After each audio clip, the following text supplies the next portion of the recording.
कव्या। एक लड़की, एक सोच, एक क्रांति। अध्याय 1। छोटे शहर की खामोश लड़की। वह शहर बहुत छोटा था।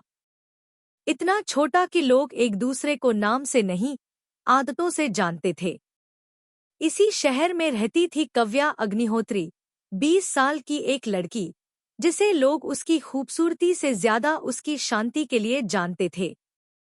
गोरा रंग, नीली आंखें, लंबे भूरे बाल और एक संतुलित, आत्मविश्वासी चाल, कव्या वाकई बेहद सुंदर थी। उसका शरीर फिट और ग्रेसफुल था, लेकिन उसमें कोई दिखावा नहीं था। वह कभी अपने रूप पर घमंड नहीं करती थी। कव्या मेहनती स्टूडेंट थी और साथ ही फ्रीलांस कंप्यूटर एक्सपर्ट भी। वह ऑनलाइन काम करके अपनी पढ़ाई और घर का खर्च खुद संभालती थी। उसे भीड़ पसंद नहीं थी।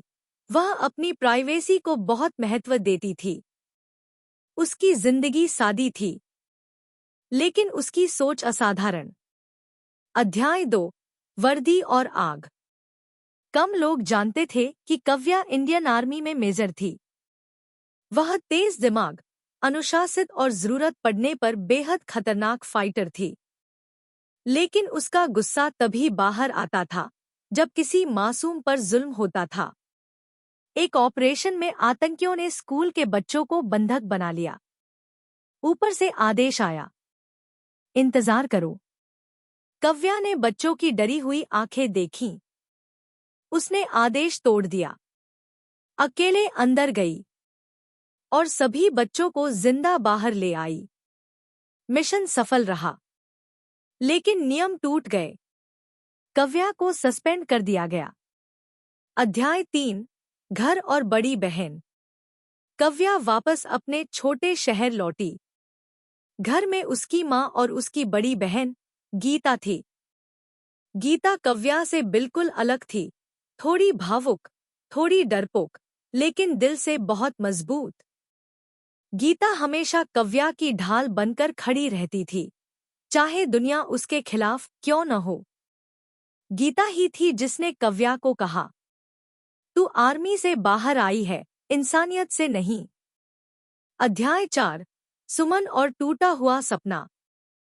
एक दिन कव्या की मुलाकात सुमन से हुई, एक शारीरिक रूप से दिव्यांग लेकिन बेहद होशियार लड़की।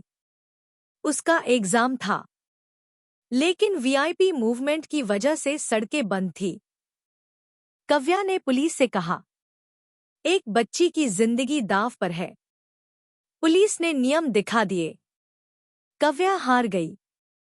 कुछ दिनों बाद खबर आई, सुमन ने आत्महत्या कर ली। कव्या देर तक उसी जगह बैठी रही जहां उसने सुमन को आखिरी बार देखा था। उस दिन उसे समझ आया, समाज को मारने के लिए हथियार नहीं चाहिए, खामोशी काफी है। अध्याय 5। सोच का जन्म। उस रात कव्या सो नहीं पाई। सुबह उसने गीता से कहा, अगर हर इंसान थोड़ा सा जिम्मेदार हो जाए तो कोई सुमन नहीं मरेगी। उसी दिन कव्या ने एक नियम बनाया, मुझे धन्यवाद मत कहो, 3 लोगों की मदद करो और उनसे कहो कि वे आगे 3 लोगों की मदद करें। कोई नारा नहीं, कोई नेता नहीं, बस इंसान। अध्याय 6। जब गुस्सा फूटा। एक दिन एक अमीर आदमी ने सड़क पर एक छोटे भिखारी बच्चे को टक्कर मार दी। वह रुका नहीं। कव्या रुकी। उसने पहली बार सबके सामने अपने अंदर की फाइटर को बाहर आने दिया।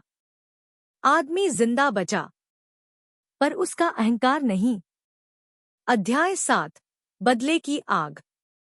अपमानित होकर उस आदमी ने गुंडों से गीता और उसकी सहेली को किडनैप करवा लिया। कव्या पहुंची। एक एक गुंडा गिरता गया, लेकिन इस लड़ाई में मानिक घायल हुआ, जो एमएलए पाटिल का आदमी था। यहीं से सत्ता की नजर कव्या पर पड़ी। अध्याय 8। सत्ता बनाम लड़की। गृह मंत्री दशरथ सिंह को यह सब बर्दाश्त नहीं हुआ।